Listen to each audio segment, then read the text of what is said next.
Good morning student. इससे पहले video में अपन ने विलियन सॉल्यूशन चैप्टर के अंदर सांद्रता को व्यक्त करने की इकाइयाँ डिस्कस की थी, जिसके अंदर द्रव्यमान प्रतिशत, द्रव्यमान आयतन प्रतिशत, पीपीएम पार्ट्स पर मिलियन, पीपीएम और मोल अंश को डिस्कस किया था। आज अपन इन चार इकाई मोलरता, मोललता, नॉर्मलता और फॉर्मलता, ये कुछ सांद्रता की इकाई को डिस्कस करते हैं। मोलरता, इसे कहते हैं मोलेरिटी, इसे कैपिटल एम से रिप्रेजेंट करते हैं। मोललता, इसे मोलेलिटी लिखा जाता है, मोलेलिटी, इसे स्मॉल एम से रिप्रेजेंट करते हैं। ये नॉर्मेलिटी, इसे एन से रिप्रेजेंट करते हैं, और ये फॉर्मेलिटी, इसे एफ से रिप्रेजेंट करते हैं। तो ये कुछ सांद्रता की इकाइयाँ जिनको अपन डिस्कस करते हैं। सबसे पहले मोलरता क्या होती है। मोलरता और मोललता में डिफरेंस भी समझना, कई बार इसमें अंतर भी पूछा जाता है। सबसे पहले मोलरता क्या है, तो 1 लीटर विलियन में उपस्थित विलेय पदार्थ की जो मोल संख्या है वो उस विलियन की मोलरता कहलाती है। ध्यान यहाँ रखना, यहाँ पे 1 लीटर विलियन आएगा और यहाँ 1 किलोग्राम विलायक आएगा, ये ध्यान रखना। तो सबसे पहले मोलरता कैपिटल एम बराबर होता है विलेय पदार्थ के मोल, विलेय पदार्थ के मोल, विलेय पदार्थ के मोल बटे विलियन का आयतन लीटर में, विलियन का आयतन लीटर में। तो इसी से इसकी परिभाषा है कि 1 लीटर विलियन में उपस्थित, या इसको क्यूबिक डेसीमीटर भी कह सकते हैं, 1 डीएम क्यूब, 1 लीटर विलियन में उपस्थित विलेय पदार्थ की मोल संख्या को उस विलियन की मोलरता कहते हैं। इसे कैपिटल एम से दर्शाते हैं। इसकी इकाई मोल प्रति लीटर होती है। और जहाँ पर भी ये आयतन आ रहा है, इस पर मतलब ताप पर प्रभाव पड़ता है। ताप पर बढ़ाने पर इनके मान कम हो जाते हैं। अब उसके बाद में इस मोल बटे आयतन लीटर में, यहाँ यदि आयतन लीटर की जगह ml में है तो ऊपर 1000 आ जाएगा, और मोल की जगह पदार्थ की मात्रा यदि ग्राम में दी गई है तो अपना ये फॉर्मूला हो जाएगा, जैसे विलेय पदार्थ की मात्रा,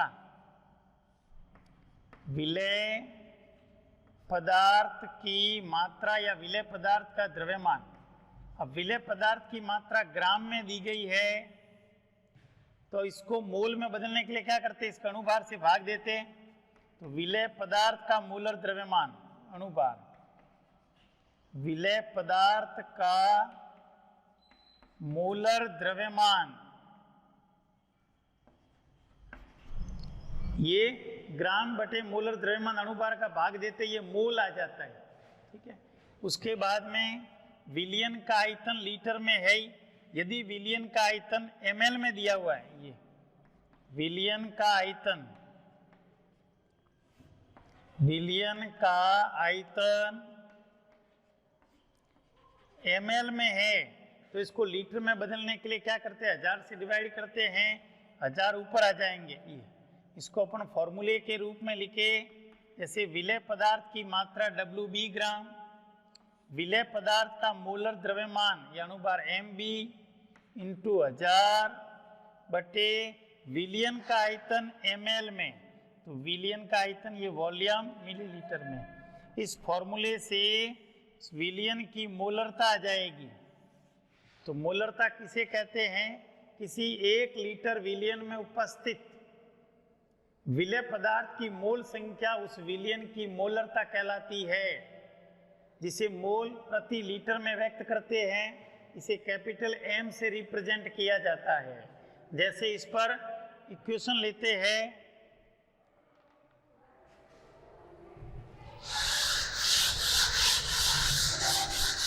जैसे हर सांद्रता इकाई पर न्यूमेरिकल क्वेश्चन भी देखना।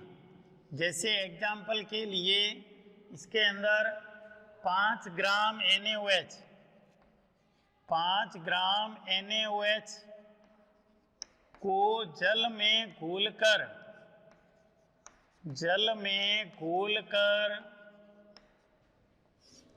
450 ml विलियन बनाया गया है। 450 ml विलियन बनाया गया है। तो इस विलियन की मोलरता बताइए। अब इसके अंदर देखो 5 ग्राम NaOH को जल में घोलकर 450 ml विलियन बनाया गया है। इसकी मोलरता ज्ञात करनी है। तो इसके लिए सबसे पहले विलेय पदार्थ की मात्रा WB बराबर दी हुई है 5 ग्राम। अब NaOH का अणु भार निकालते हैं। तो ये Na का होता है परमाणु भार 40, ऑक्सीजन का 16 प्लस 1, Na का होता है 23 प्लस 16 प्लस 1, तो ये हो जाता है 40 ग्राम मोल इनवर्स। तो ये NaOH का अणुभार हो गया Mb बराबर 40 और विलियन का आयतन दिया हुआ है 400 ml, तो V बराबर है 450 ml। अब इस फॉर्मूले में वैल्यू रख दो। कैपिटल M बराबर विलेय पदार्थ की मात्रा दी गई है 5 ग्राम, विलेय का अणुभार NaOH का कितना है 40, 23 प्लस 16 प्लस 1 इंटू विलियन का आयतन ml में है तो 1000, यदि लीटर में दिया हुआ है तो 1000 लिखने की आवश्यकता नहीं है। फिर 450, इसको कर लो सॉल्व, 0 से 0 ये कट गए, 5 45, 2 से 2 दूनी 4, 5 2 10 बराबर 5/18। 18 का भाग 5 में दे दो, 0.278 लगभग। कैपिटल M लिखो या 0.278 मोल पर लीटर भी लिख सकते हैं। तो ये मोलरता आ जाएगी, ध्यान रखना। तो 1 लीटर विलियन में उपस्थित विलेय पदार्थ की मोल संख्या को उस विलियन की मोलरता कहते हैं। अब उसके बाद में मोलरता पे आते हैं। ध्यान रखना, इसमें ताप का प्रभाव भी पूछा जाता है। इसमें आयतन शब्द में आ रहे हैं, यहाँ विलायक आ रहा है 1 किलोग्राम, तो जहाँ आयतन आ रहा है उस पर ताप का प्रभाव पड़ेगा। तो यहाँ पर ताप बढ़ाने पर ये मोलरता घट जाती है, इस पर ताप का कोई प्रभाव नहीं पड़ता। अब इसमें देखना, यहाँ पर स्मॉल m, इसी को चेंज करते हैं कि मोलरता क्या होती है। यहाँ 1 लीटर विलियन शब्द को काम में लेना है, यहाँ 1 किलोग्राम विलायक। तो स्मॉल m बराबर विलेय पदार्थ के मोल, विलेय पदार्थ के मोल बटे विलियन का आयतन जो लीटर में लिखा है उसकी जगह आ जाएगा विलायक का द्रव्यमान किलोग्राम में। विलायक का द्रव्यमान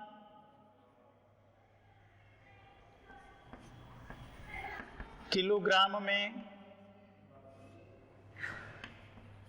विलायक की मात्रा। अब यही परिभाषा है कि 1 किलोग्राम विलायक में उपस्थित, 1 किलोग्राम को या 1000 ग्राम को, 1 किलोग्राम विलायक में उपस्थित विलेय पदार्थ की मोल संख्या को उस विलियन की मोलरता कहते हैं, स्मॉल m। इस पर ताप का कोई प्रभाव नहीं पड़ता है। अब इसके अंदर स्मॉल m बराबर विलेय पदार्थ की मात्रा ग्राम है, तो विलेय पदार्थ का मोलर द्रव्यमान ये मोल हो जाएगा, और यहाँ पर 1000 लिखा है तो विलायक का द्रव्यमान है वो ग्राम में आ जाएगा। विलायक का द्रव्यमान, विलायक का द्रव्यमान ये ग्राम में ले लेंगे क्योंकि 1000 लिखा हुआ है। तो ये हो जाएगा स्मॉल m बराबर WB बटा MB, विलेय पदार्थ की मात्रा बटे विलेय का अणुभार मोलर द्रव्यमान, 1000 बटे कैपिटल WA लिख दो, ये विलायक है, WA ग्राम, ये यहाँ पर ग्राम है। तो इस फॉर्मूले से मोलरता आ जाएगी। तो 1 किलोग्राम विलायक में, इसमें अंतर भी पूछते, ध्यान रखना, मोलरता और मोलरता में। तो परिभाषा 1 लीटर विलियन में उपस्थित विलेय पदार्थ की मोल संख्या को उस विलियन की मोलरता कहते हैं, और 1 किलोग्राम विलायक यहाँ विलायक लेना है 1 किलोग्राम, यहाँ 1 लीटर विलियन लेना है। 1 किलोग्राम विलायक में उपस्थित विलय पदार्थ की मोल संख्या, उस विलियन की मोललता कहलाता है मोलेलिटी।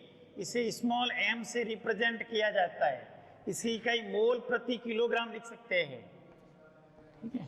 और ये ताप से प्रभावित होता है, जबकि मोलेलिटी यहाँ द्रव्यमान आ रहा है, इस पर ताप का कोई प्रभाव नहीं पड़ता है।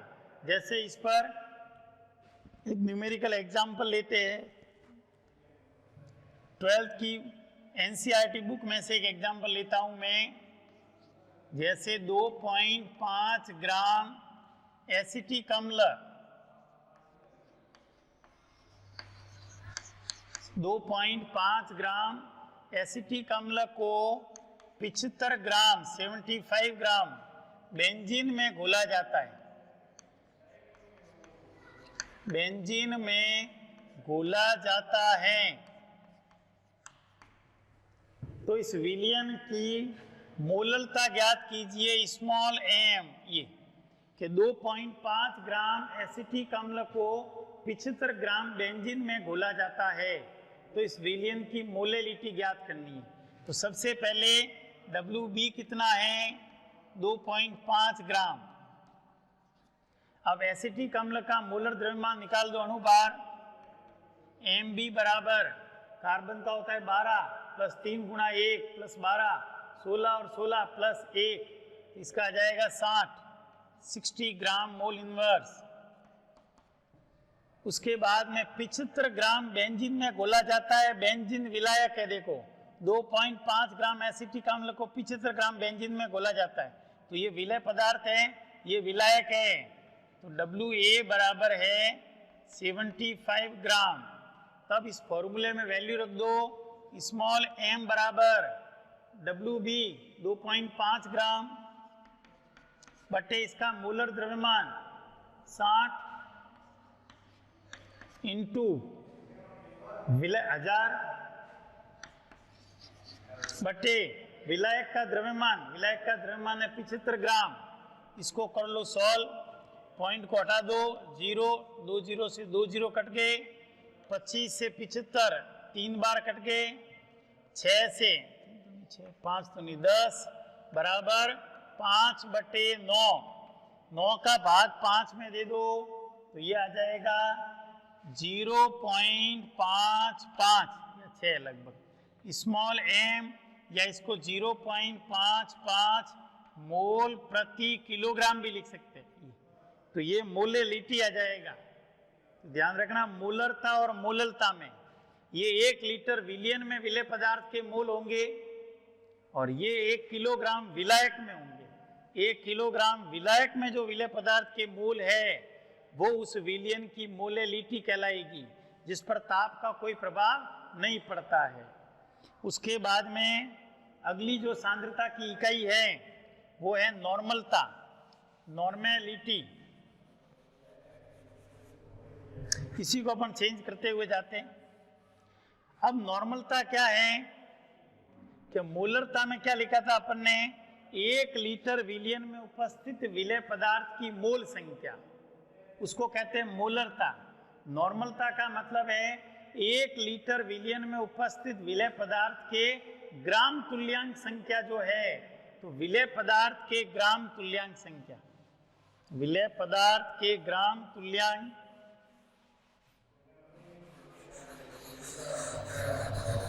ये विलय पदार्थ की ग्राम तुल्यांक संख्या उस विलियन की नॉर्मेलिटी कहलाती है। जैसे मोलरता में अणुभार लेते हैं वैसे नॉर्मलता में यहाँ तुल्यांक की भार लेंगे। तो यहाँ पर विलय पदार्थ की ग्राम तुल्यांक संख्या, विलय पदार्थ की ग्राम तुल्यांक, विलय पदार्थ की ग्राम तुल्यांक मात्रा बटे विलियन का आयतन लीटर में, विलियन का आयतन लीटर में, यही परिभाषा है। इस फॉर्मूले से ही परिभाषा बनेगी कि 1 लीटर विलियन में उपस्थित विलय पदार्थ की ग्राम तुल्यांक संख्या को उस विलियन की नॉर्मलता कहते हैं, नॉर्मेलिटी। और यह आयतन आ रहा है तो ये भी ताप से प्रभावित होती है, ताप पर इसका प्रभाव पड़ता है।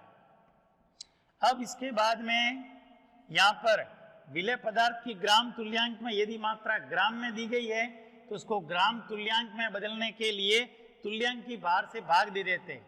जैसे विलेय पदार्थ की मात्रा ग्राम में, विलेय पदार्थ की मात्रा ग्राम में बटे विलेय पदार्थ का तुल्यांक की भार, विलेय पदार्थ का तुल्यांक की भार, ये यहां पर ग्राम तुल्यांक आ जाएगा।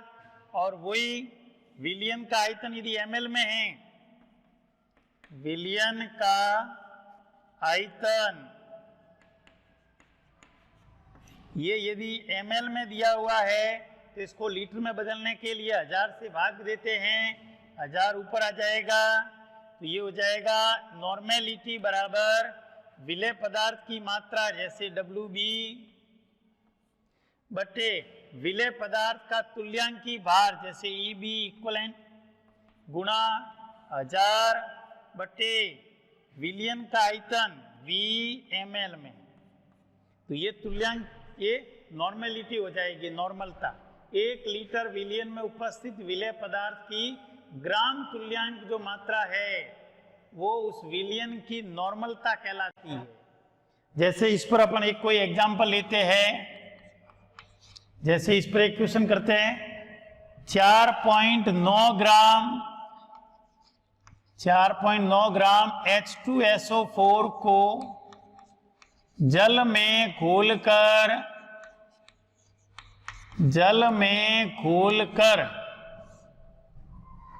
जैसे 5 लीटर लिख दो, 5 लीटर विलियन बनाया गया है, विलियन बनाया गया है। तो इस विलियन की नॉर्मलता ज्ञात कीजिए। तो इस विलियन की नॉर्मलता ज्ञात करनी है। सबसे पहले 4.9 ग्राम सल्फ्यूरिक अम्ल दिया है, तो विलेय पदार्थ की मात्रा दी गई है 4.9 ग्राम H2SO4। अब इसका तुल्यांक की भार अपन को चाहिए और अपन को पता है कि H2SO4 का अणुभार निकालते हैं। H2SO4 2 गुणा 1 प्लस सल्फर का होता है 32 प्लस 16 इंटू 4, 2 प्लस 32 प्लस 64, 6 3 9 98। अब 98 सल्फ्यूरिक अम्ल का अणुभार है। अपन को इसका तुल्यांक की भार चाहिए, तो सल्फ्यूरिक अम्ल में जो हाइड्रोजन आयन है, ये 2 हाइड्रोजन आयन है, मतलब इसकी क्षारकता 2 है, उसकी क्षारकता से भाग दे दो। अम्ल है तो उसकी क्षारकता से भाग दे दो, क्षार है तो उसकी अम्लता से भाग दे दो। यहां पर 2 हाइड्रोजन आयन हैं, तो 98 को 2 से डिवाइड कर लो, 49, ये 49 जो है वो H2SO4 का तुल्यांक की भार आ जाएगा। तो यहाँ पर जो EB है वो है 49 मोल इनवर्स। अब ग्राम तुल्यांक इनवर्स। उसके बाद में विलियन का आयतन 5 लीटर दिया हुआ ही है। अब नॉर्मलता का फॉर्मूला, विलेय पदार्थ की मात्रा दी गई है 4.9 बटे तुल्यांक की भार 49 गुणा, अब यदि यहां पर ml में है तो 1000 लिखने की जरूरत है, 1000 लीटर में दिया हुआ है तो 1000 लिखने की आवश्यकता नहीं है, सीधा 5 लीटर में। इसको यहां से हटा दो, 0, 49 से 49 कट गए, तो ये आ गया 1/50, इसको इसमें दे दो भाग, ये आ जाएगा 0.02 कैपिटल M।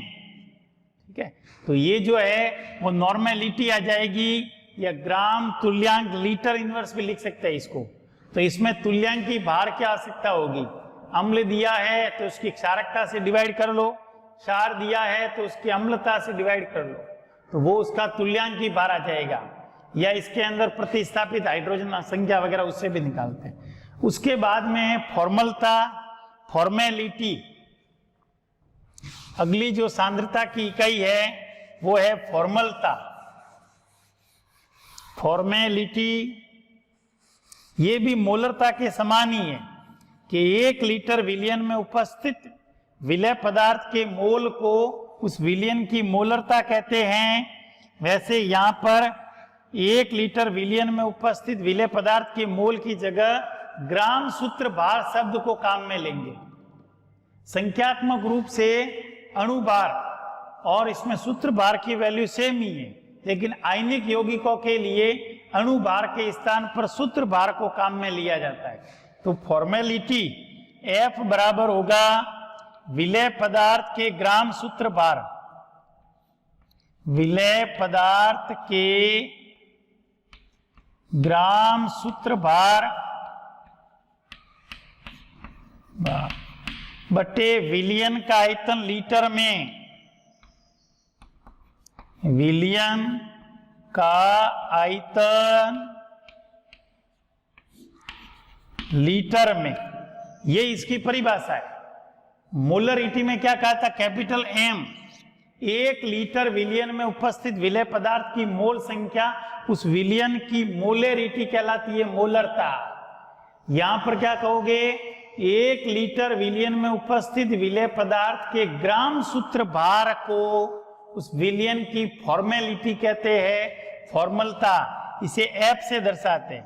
तो F बराबर, यदि विलय पदार्थ की मात्रा ग्राम में दी गई है तो विलय पदार्थ की मात्रा ग्राम, विलय पदार्थ की मात्रा ग्राम में बटे विलय पदार्थ का सूत्र भार, विलय पदार्थ का सूत्र भार